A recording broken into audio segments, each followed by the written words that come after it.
What's going on, guys? Zephyrnix here, and a lot of people always ask me to debate. They're like, "Hey, Zephy, debate! Oh, Zephy, how about a little debate going on here?" I get them all the time. Oh, Zephy, how about that debate now? I get it all the time. But you know what? The reality of it is that I don't want to debate. I don't. I never do. And the reason why is not because you're debating over some piece of plastic. No, I don't really care about that. Debate's always fun. But except for when you're debating PlayStation fans. You know why? Because they always either bring up irrelevant shit.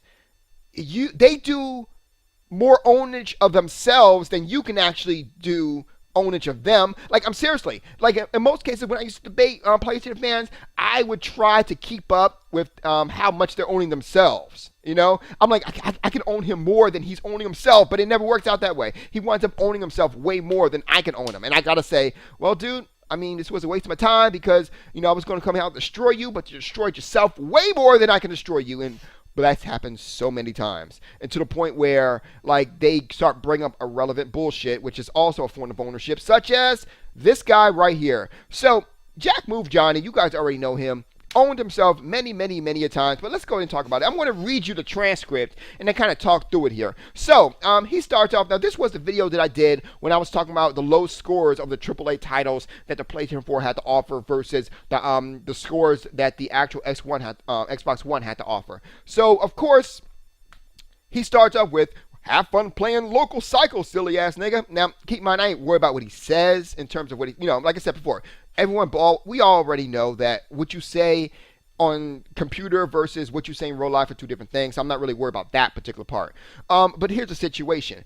Already you've owned yourself. Already from gate, you've already destroyed yourself. Who the fuck judges a game by a $10 or $15 downloadable title? Like, seriously. Now, it's funny. It's funny because, back in the Xbox days when they started off with this whole indie games on consoles and Xbox Live Arcade games on consoles, these were all irrelevant. Remember that? They were all irrelevant. They were totally, doesn't matter. They're this, they're that. But now, all of a sudden, you now need an argument piece. So instead of bringing up any other game out there, the game that you want to bring up is, of course, Local Cycle. And yeah. So, and of course, they're bringing up Local Cycle, of course, because of Rasengan. Rasengan, or whatever it is, Naruto's ultimate move. Basically, it's the only good game that PlayStation has right now. It's the highest rated game. It rated at 83 on Metacritic, and that's all the ammunition that they have. Like, seriously, that's everything they got right there. Is an indie title. That is bad, by the way. But keep it on going. I said I don't plan to get an Xbox One, but if I did, I'm going to go ahead and get those first-party games, such as Forza, such as Dead Rising 3. Not first-party games, but, AAA titles is what I should have said. I said first-party, but Dead Rising 3 is not first-party. My fault. I said, those $60 games are actually worth it, But then he responds with, "The indie games on PlayStation 4 rate and play better than the full Xbox retail games." Now, first and foremost, once again, he owns himself again. Now, question, why is it that I only see one indie game, which is Rasengan, which got an 83, so that's one indie game, so why are you using games with an S when it's only one game? That's number one, But anyway, let's keep on going. So I definitely did go ahead and quote him that. I was like, dude, no, it's game, not games.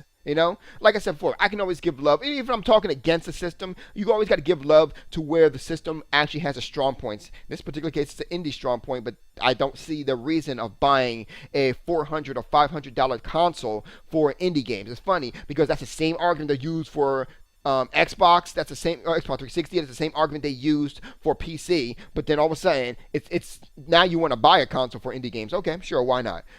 So.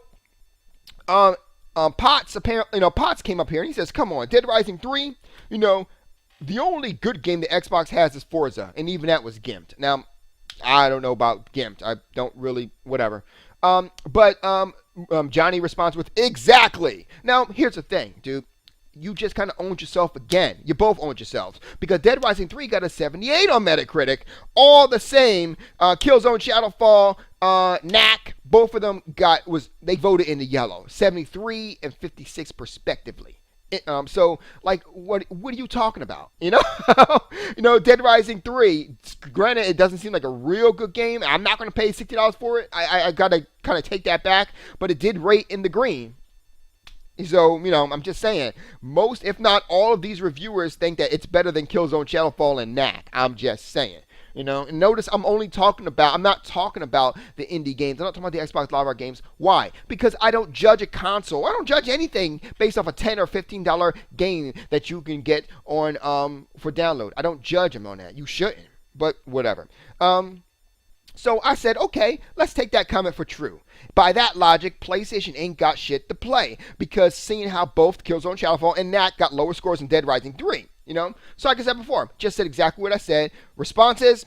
None. But Jack Move Johnny says this. Now this is when I start going ahead and start getting weary of this, because they always own themselves yet again when he says, yeah, that's the only worthwhile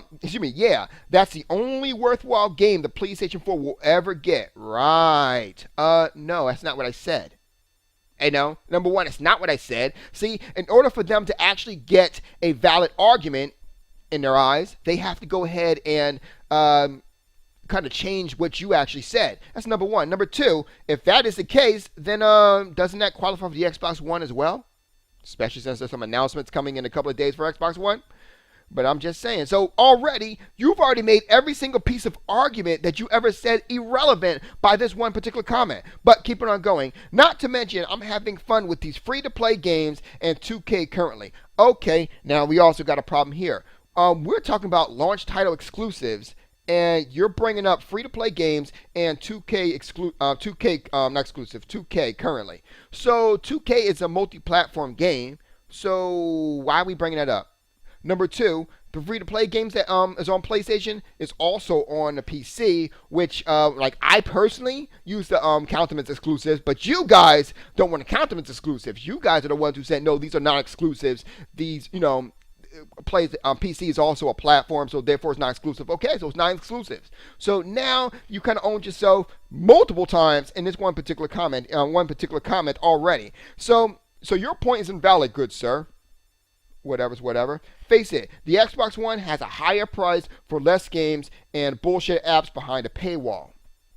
Now, I've already mentioned how the AAA titles for Xbox are higher than the AAA titles, the scores rather, are higher than the AAA titles for PlayStation 3. Right now he's judging the game. He's judging an entire, $400 or $500 console on an indie game. Wow. But and I basically said exactly what I said. Okay, this conversation's done. You're adding words into my mouth, and because you have no way around it. So, and I keep going on, but then here's the thing. This is the part that I gotta laugh at. He goes, no, you never debate because you don't have a valid argument for the bullshit policies the Xbox brand puts out on their customers. Okay.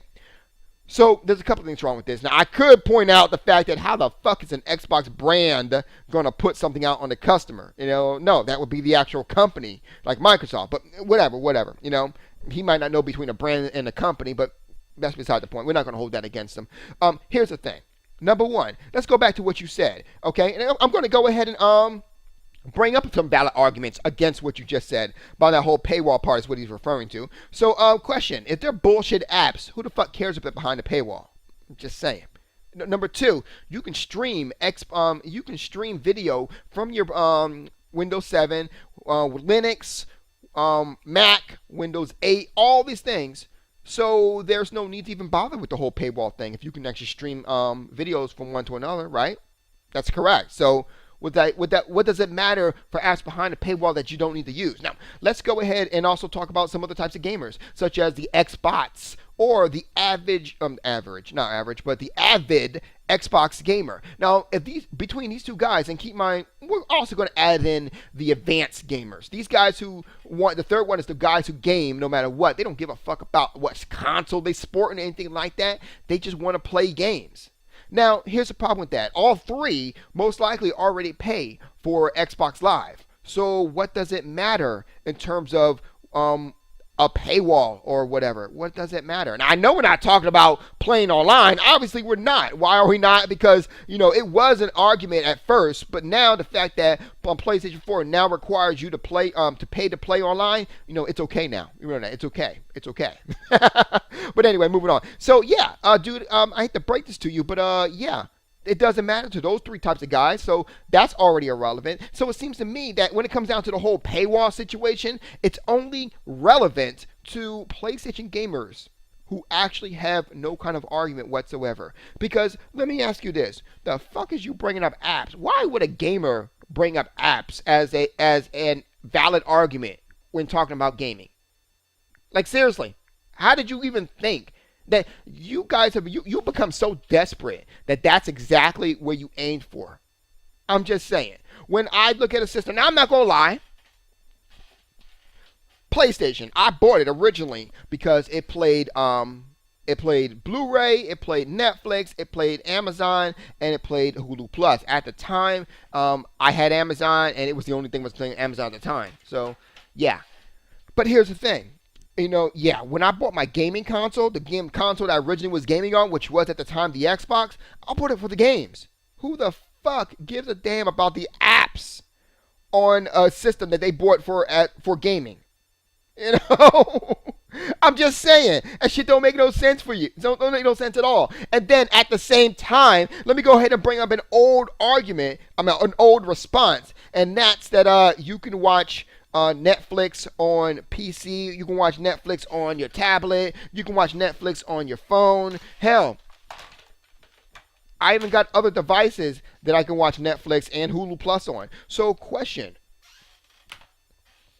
If that's the case, and if I got all these devices, which most gamers do, they got phones and they did, who the fuck cares what's behind the paywall on a console when you got devices to watch it on? If these guys are actually watching these systems, it's something that they want to do. It's kind of like the argument regarding Mario. It's like these haters think that you are actually bringing up a valid good point because Nintendo continues to bring out Mario games, but Nintendo gamers like Mario games. So who the fuck it's an invalid argument when you want to sit there and try to own someone on something they already do, but the thing is that that's what they want to do.